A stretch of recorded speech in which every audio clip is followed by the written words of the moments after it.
Hey, everybody, and welcome back to another episode of Bulletproof Selling. I am Sean Rhodes, Chief Sales Sergeant here at Bulletproof Selling and author of the book Bulletproof Selling, a guide for systemizing sales on the battlefield of business. Now, here at Bulletproof Selling, one thing we believe above all else, hope is not a sales strategy. Yeah, I see so many salespeople and so many sales leaders around the world hoping that they get the right activity, hoping they make the right calls, hoping that they get the right results. And they're surprised when it doesn't work out that way.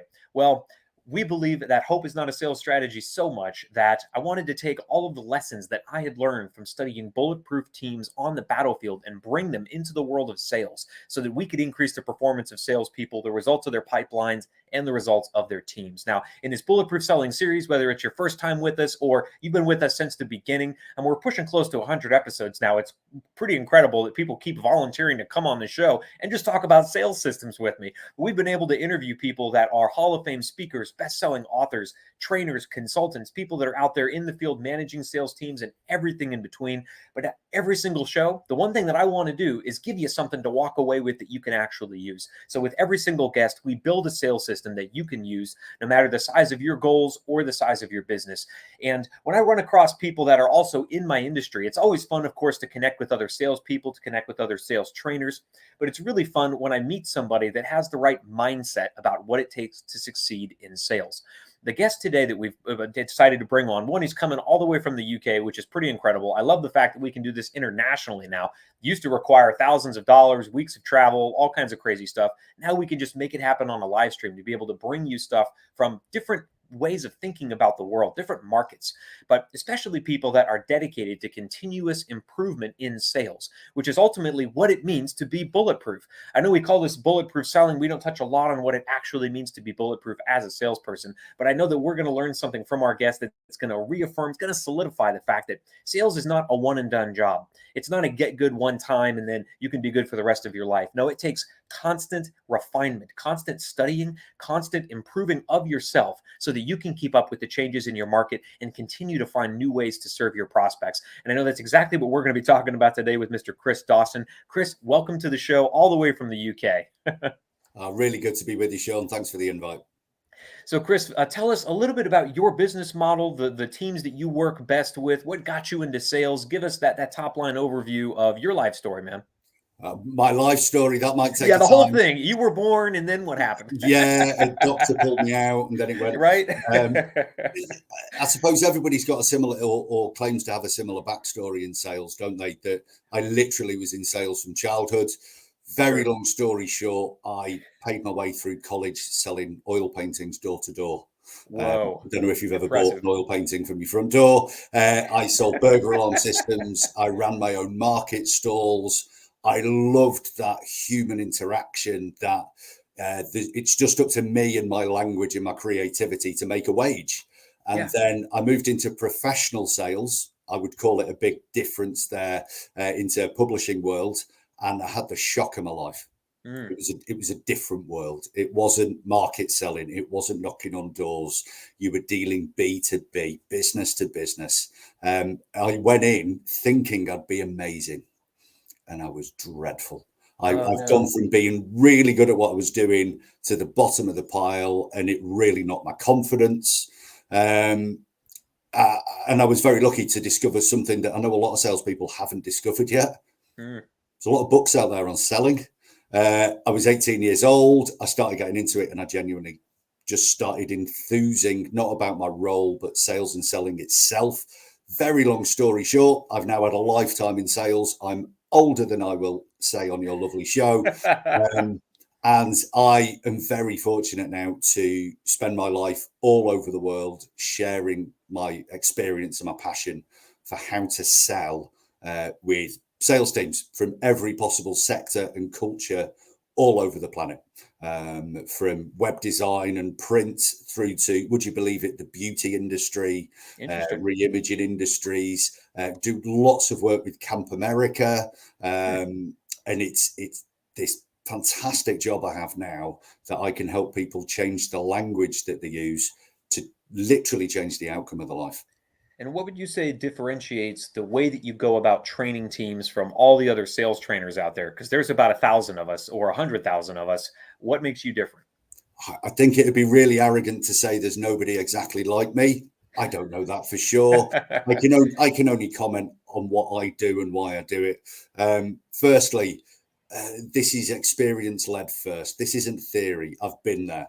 You know, when I work with a team and you've got 15 people in a sales team that all have to pick up that phone, send DMs, make that cold outreach, and they're having a bad day.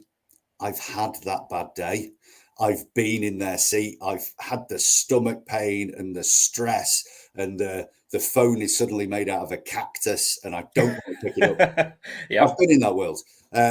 Where our training differs is two ways. One, when businesses approach us and say, hi, we'd like some sales training, the first thing we say is, why do you think you need it?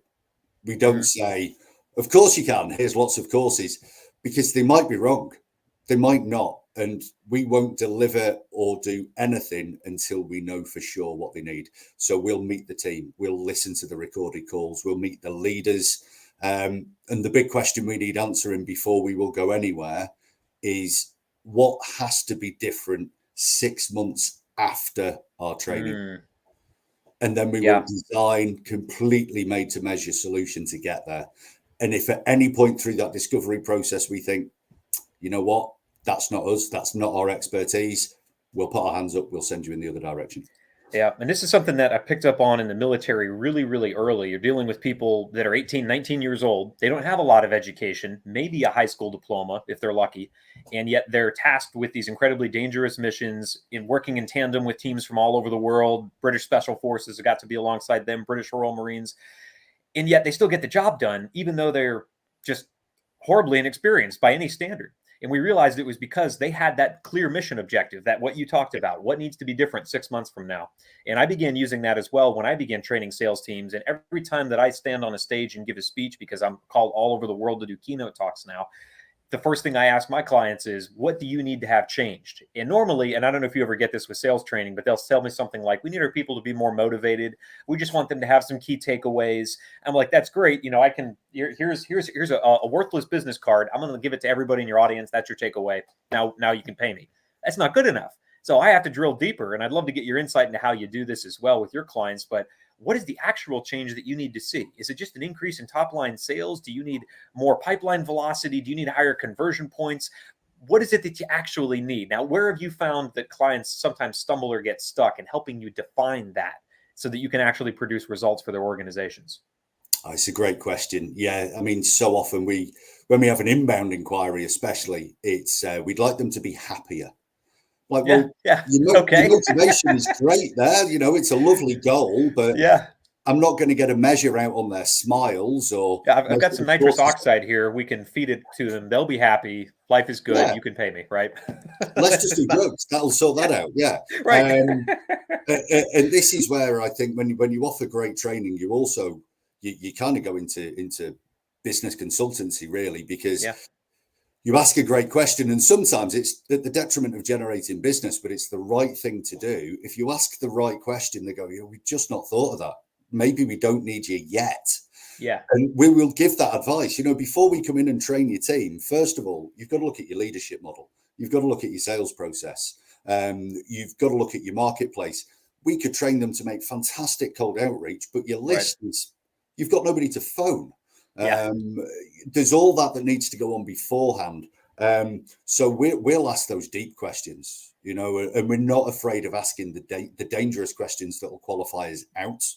Yeah. You know, what's going to get in the way of this happening? What if you tried before and it just didn't work out? What would I have to do right now to get you to say no? That's a great question, actually. Yeah. For any salesperson. It's a great friend of ours. He's been on our show a bit, called Steve Myers. We mention him a lot. And he said on a show of ours last year, just tell the goddamn truth. Yeah. Like the real unadulterated raw truth. Like, you know what? This might not work for you. I might not be the right solution for you. Let's find out.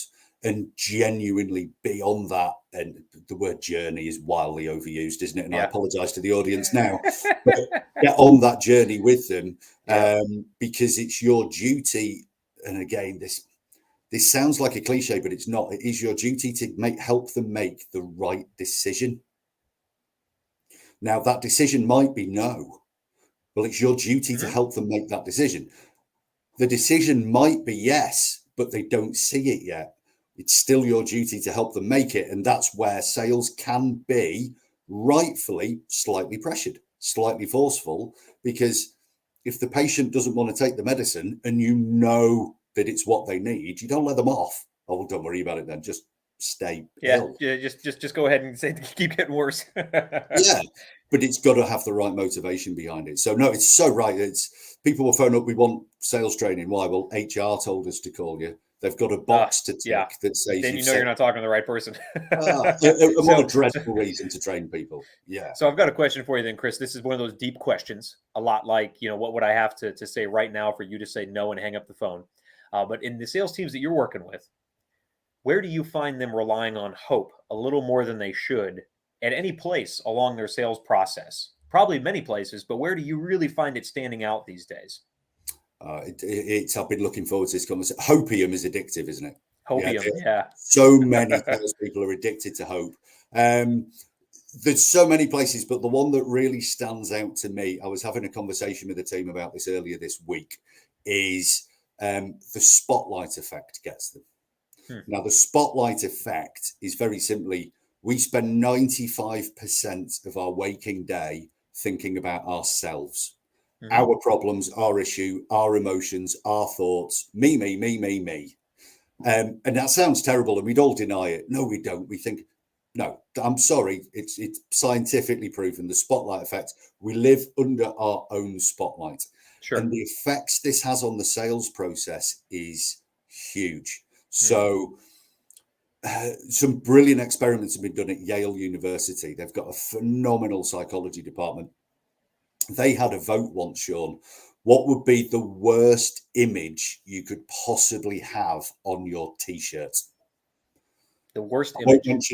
The worst image. What would you not walk around a university campus with on your T-shirt? Swastika. Really close. Really okay. Number one, the first place in the vote was Adolf Hitler. Yeah. 80 odd years on, still a no-no, and I get that. Yeah. Second place. What do you think came in second place? And I really feel for the guy. Oh, wow. Someone actually did it then. Second place in the vote. What would you not have on your T-shirt? Oh, I don't know. Oh, it came as a shock to the campus as well. Barry Manilow. Poor Weird. Barry. Most people probably couldn't see that picture and associate it with Barry Manilow. So what's wrong with Barry Manilow? Who knows? So what did they do? They made two T-shirts. One had a picture of Hitler on it. Yeah. One had a picture of Barry Manilow on it, Copacabana himself. And they sent these students off around campus with these T-shirts on. And they had to count how many times they were definitely noticed by people. And then they came back and tallied that up after a week. Then they surveyed campus. Have you seen Barry Manilow or Adolf Hitler wandering around the campus?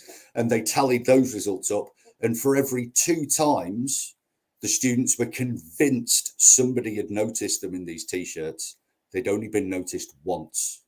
And this is the spotlight effect in action. We are so consumed under our spotlight, we think people are thinking about us, talking about us, and being engaged with us far more than they actually are.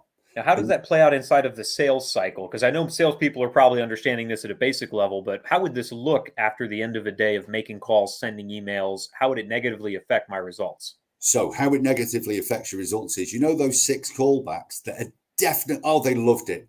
They were so on board. I'm going to speak to them tomorrow. The checkbook is ready. The credit card's out.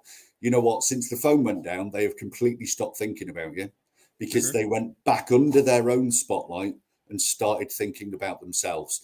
And the number that is associated with the spotlight effect is you are only 50% as noticed, thought of, and remembered as you are completely convinced that you are. So 50% of what you think in your pipeline isn't there. It's not thinking about it's fabricated.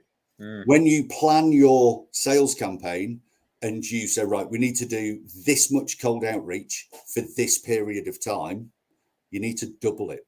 because the spotlight effect is kicking in. I was asked to speak at an event a few years back, paid for event. It was like a TED talk, but not a TED talk. And they said to me, like, come and talk about sales. Very honored, love to. I said, when is it? They said, it's in 6 weeks. It's £20, so $25 a ticket to come and attend. There's 300 seats, and we're going to start selling it next week. And I said, why are you starting selling it next week? He said, because I think we need about 4 weeks to sell it. I said, then you actually need 8 to 10 weeks to sell it, because the spotlight effect has had you convinced of that. A few days before the event, they had to pull the event. They hadn't sold any tickets. Wow. And we do this all the time. We massively underestimate the level of action that we need to take. We rely on hope. We massively underestimate who is thinking about us, remembering us, and is engaged with us by the sum of 50%. So our pipeline is mainly based around hope. And when we move things forward in the sales pipeline, because of the spotlight effect, we leave a conversation with, Sean, it's been brilliant speaking with you. I'm going to go and get those details for you, and I'll give you a call next week. We hope that they go, oh, I can't wait for that call next week. I'm going to They never do. There's two sides to this that I'm seeing, because it surely cannot be as simple as just doubling the amount of effort, because some of us are already maxed out on our effort. So I'm sure it's adding more of everything into the pipeline is a great way to begin affecting sales math, but we also have to begin doing something differently with that outreach to get better results. So how do I begin to leverage the spotlight effect? Because I'm sure my prospects are feeling this too, right?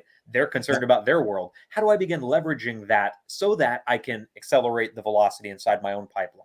So it's, and this is, I suppose this classes as hope as well.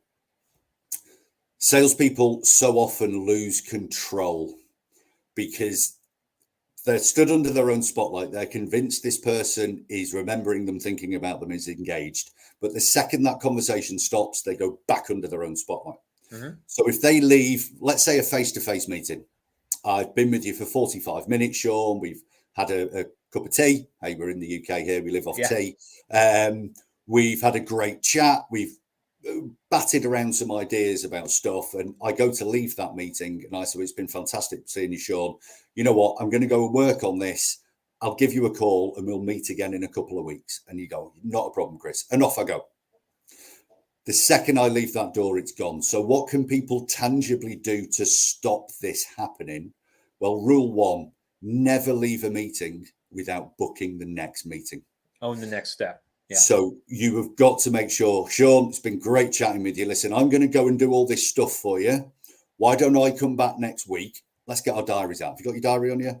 11 o'clock on Tuesday, I'll bring this. I need you to do that.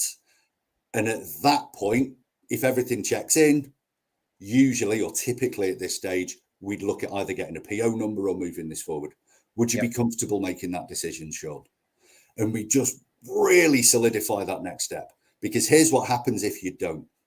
You leave that meeting and you go and do your work and you phone them up a week later to book the meeting and they're not in. Voicemail, email, no so you phone them a week later and they say, I'm familiar with this cycle. They've gone on holiday.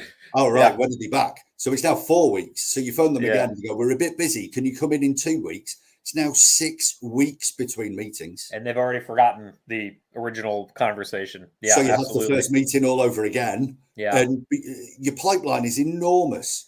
Stay in control of your pipeline. So let's talk about building a sales system around this, Chris, because I think it's something that could really benefit any salesperson, and it can be specifically around the spotlight effect, because I know the tip you just gave us of owning the next step is one of many. But in order to back this up into a system that salespeople can use across any point of outreach, because what we're talking about isn't just for cold outreach. It could be for the middle of your sales cycle, for the end, for generating referrals. There's nowhere this doesn't apply. So I want to build a system that we could then rubber stamp into any part, just to remind ourselves, hey, let's leverage the spotlight effect in our favor rather than assume that we've got this done. And we all know what happens when we assume. There's a famous saying around that one too. There is. So when we talk about building systems here at Bulletproof Selling, we're trimming hope away from the sales strategy with every new system. So we use this acronym TRIM. And the T in TRIM is trigger. Now, how do I want to make sure that I trigger this system? What's a great way for salespeople to begin reminding themselves to begin leveraging the fact that I know my client is more in their world than in mine, and I'm likely overassuming their amount of interest? Where is the trigger? Is it before I pick up the phone, before I walk into that next meeting, as I'm researching my prospects at the beginning and it flows throughout? How do I remind myself to bring what we're about to talk about into play? So there's a few triggers, and this is mentioned a lot on the internet at the moment. And I think because I've absolutely binged your show, Sean, and I'm sure somebody spoke about this a few weeks ago. First triggers is look through everything you're writing. That means email outreach, scripts that you're going to read on a phone, everything.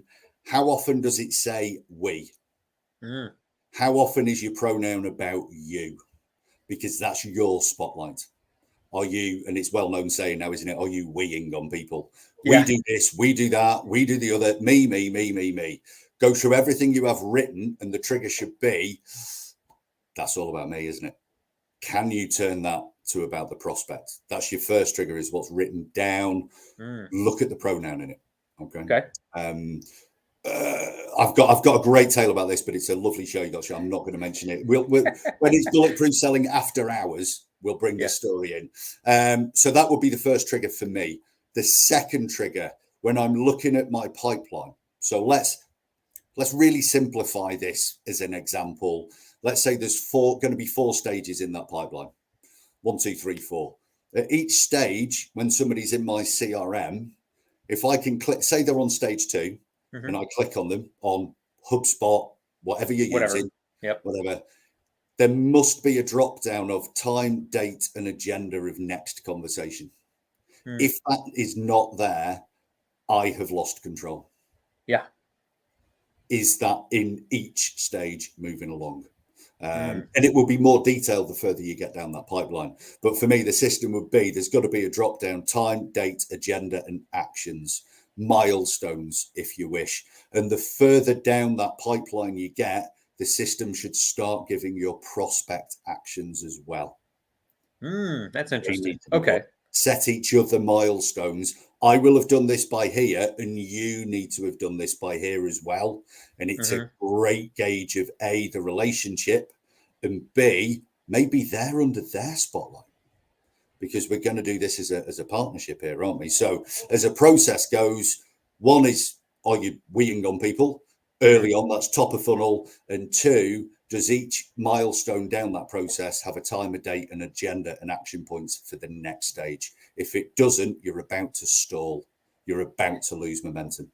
Love it. So now that I've got that trigger, which can be applied anywhere throughout the sales cycle, now the R in trim is making this thing repeatable, as I'm sure you've gathered from the shows, because it's been happening since show number 1. Yeah. What are the couple of steps that I need to do, no matter where I am in the sales cycle, to make sure that I'm leveraging the spotlight effect, not trying to eliminate it, but leveraging it to make it more about my prospect than about me? Okay, well, to make it repeatable, 1, and I always get challenged with this because I've not really managed to put it into an action yet, Sean. And you'll read about this a lot, and it's so true, is you've got to put your ego in the bin, or the trash for your American audiences. It's you have to navigate through that process. Is your emotion towards this? Is this about you? And here's the great paradox, isn't it, Sean? Is your target is all on you. Your action levels are all on you. Getting the customer a great outcome is all on you. Your commission is all on you. Your review, your one-to-one, for everything in your job, it's on you. But here's the real paradox. It's nothing to do with you. It's all about that prospect. So you've got to put your ego in the bin. Is that the right thing for them? Do you know enough about them? It's not about you. And that just takes habit. Repeatability gets it. You got to get it in the muscle memory. And something that we find a lot of clients find really, really helpful is to even help them build out client profiles. Not necessarily here's what your ideal client looks like, but here are the things I need to know about this prospect in order to serve them at the highest level. Yeah. And those could look like, blank text fields. That could look like numbers of things, a lot of different ways depending on the industry you're in. But that way I can make my sales process about learning more about them. rather than just, here's all the great things we do for clients and the results we've had and the awards we've won. No, it forces you to then think about, if I have to learn these 20 things, I need to make sure that conversation is really in depth about them, their challenges, their goals, their needs. And it forces me and my clients out of that spotlight on me and puts it on them, which of course everybody's favorite topic is themselves. So a couple of really great repeatable steps there. Now the I in trim is making this thing improvable, because I'm sure that we could set it out today and it would work well for a while, but the market's going to change. The environment's going to change. The economy is going to change. My industry is changing right now.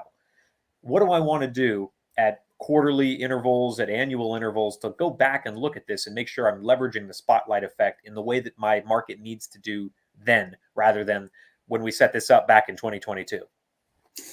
It's a great point. I've been teaching people sales skills for years. If I taught people what I taught them 10 years ago, it just wouldn't work. It's completely it wouldn't work. Here's a classic from sales: feel, felt, found. Sure. I understand how you feel. Somebody felt that way, but that's it. I've used that for so long. It's just ingrained in me. I was in a meeting the other year and I said to the prospect, and it just came out my mouth. I said, listen, I understand how you feel. The company I was dealing with the other week felt the same way. Yeah. And the prospect put his hand up in front of me, stopped me. And he said, Chris, don't you dare feel. Don't you say found me. Yeah. Feel, felt, found's dead. Well, that's in the bin. So it's a great point. There's two things that I'd like to say to this. I'd like to go back one step, and this. Okay. What do we need to know about the customers? We need to know these 20 things. I have a slightly more headline approach to that, and it is really important. The danger I've found when I go into too much detail for teams in that is they start to interrogate instead of investigate. Right. Yeah, that is a danger. They go on. So I have a pie chart that we use, and it's a very simple one. There's only 4 pieces to the pie, and it's historically, present, future. How can we help them with that? So I want to learn what they've done historically to deal with this solution, deal with this problem they have. What are they doing right now? Moving forward, where do they need to take that? What's the towards motivation? As long as I've filled those 3 bits of the pie in, I'll leave people to the common sense how much detail we need on that. Then we can move on to us, because you can't not talk about yourself at all, because they need to know what you're selling them. So I've got to be really careful, because I've been very prescriptive in the past. And then people say, and you can almost hear them reading. Oh, yeah. The next thing on my checklist is this. So let's talk about that. Yeah, and that's not a natural flow at all. But it's funny that the pieces of the pie you mentioned, there's nothing you can't learn about a prospect by going through those 3 pieces. The same 20 items. Nothing else exists. Yeah, nothing else exists. You still get it, but it's definitely an easier way, a gentler way to go about it than just drilling them into, I'm going to interrogate you, and at the end of this, I'm going to tell you what you need, which might be the way some people buy, but most of us prefer to make decisions in a slightly different manner. So I love we've got the trigger, a couple different pieces of making it repeatable and improvable. Now, the final M in this is measurable. Because I know a lot of salespeople are getting results already, and they know if they're going to implement what we're talking about, even making it more about the prospect than it already is, that's going to require a little bit of change. It's going to require a little bit more energy and effort at first. I want to be able to measure this to make sure that it is producing results. And in the early days of this show, Chris, I got to be honest with you, the first thing we always jumped to was increased sales. But we discovered that there's a lot of things that can impact increased sales, because most of the systems that we build are only making small micro adjustments throughout the sales cycle. Yep. So if I want to measure the effect of this particular system, there could be a lot of things that could generate increased sales: sudden need in the market, shift in the economy, inflation goes up or down, whatever that might be. But how would you recommend I measure the effect of whether my spotlight on the prospect system is really getting me results? Oh, that's a big question, isn't it, Sean? I know. We have the hard ones here, man. So I think this goes with I as well. Can you improve it and can you measure it? I think those two should be married at all times. They usually are. Yeah. Yeah, that's cyclical. So first point is, and I know my friends at Refract and Gong, etc., would agree with this. Don't just monitor numbers, monitor actual conversations. Have them recorded. What is being said? What are prospects saying? So there's 2 measurables here: improvement and measurable of success. Is all those conversations shouldn't just be listened to by your sales team. They should also be listened to by your marketing company. How are we going to improve the company as a whole? Well, We've just listened to these great conversations with great questions that are in control of the sales process, and not our salespeople, but our customers, our prospects are suddenly telling us this is a problem. Mm-hmm. We weren't aware of that. Now that can go to marketing. Now that can go to product design. Now that can go here. So the improve bit isn't just about improving the salespeople and that. It's about improving every part of the business because of the spotlight effect. You're literally going into your customer's spotlight if you listen to what they're saying, not hearsay, a recording, a Zoom recording, a phone call recording, or whatever.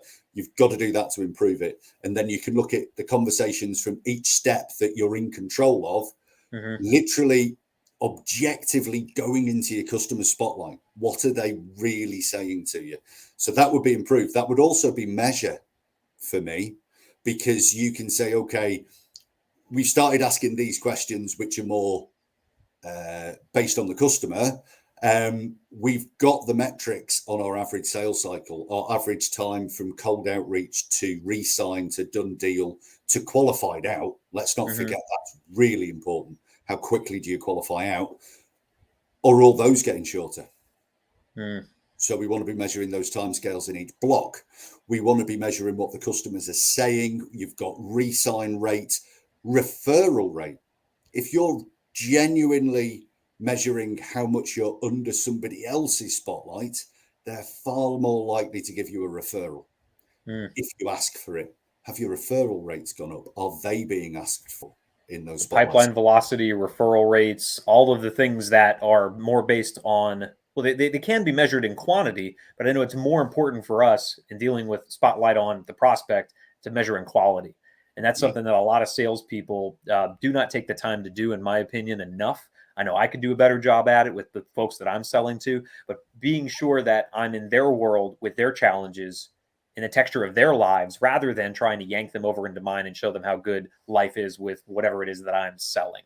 So it's absolutely being more prospect focused. Well, Chris, this is an end-to-end sales system that can be used anywhere in the sales cycle. I love it when we build those, because big secret, if in case the listeners don't know it already, everything that I learn from my guests, I'm using in my business as well. That's why I love doing these interviews so much. Not only do I get to provide a lot of value to listeners out there, but it makes my sales process better too. So Chris, how do we get deeper into your world? How do we find out more about the Sales Dojo? We didn't even get to touch on that on this show, but how do we get deeper into what you guys are doing over there in the UK?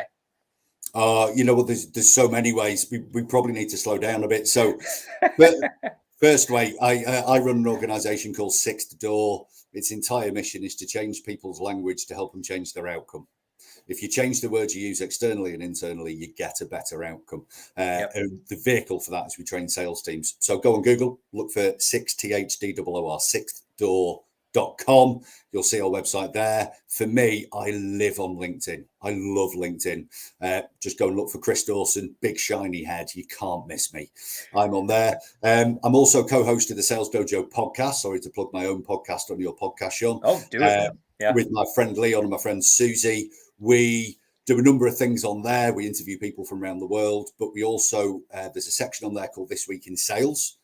We just share with each other all the great sales and selling stuff we've read on LinkedIn every week. Oh, interesting. Okay. Either that we like or that we think is bad advice. And we're really blunt with our feedback. And we'll tag the people on LinkedIn that we've talked about. And we go, here you go, here's our thoughts on it. And if you're in the UK, we also have the Sales Dojo events are back. Just think TED Talks, but for salespeople, free to attend, really early in the morning. Come and learn some really cool stuff. Get in the office for 9 o'clock. Go and implement it so you can hit your target, earn your commission, and hopefully buy some new shoes. New shoes are important, man. Well, Chris, thanks so much for being on the show with us, building this sales system alongside us. And of course, for all of our listeners, make sure you're following us on LinkedIn and YouTube, where all of these conversations are archived. If you like the one we had today with Chris, you're going to love the 70, 80 plus that we've got archived there. And of course, our podcast, if you're catching us on the audio format, we're on iTunes, Stitcher, Spotify, anywhere that podcasts can be found.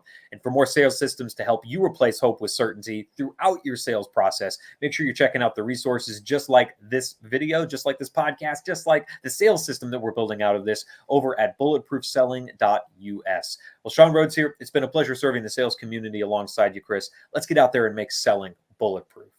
Let's do it. Cheers, Sean.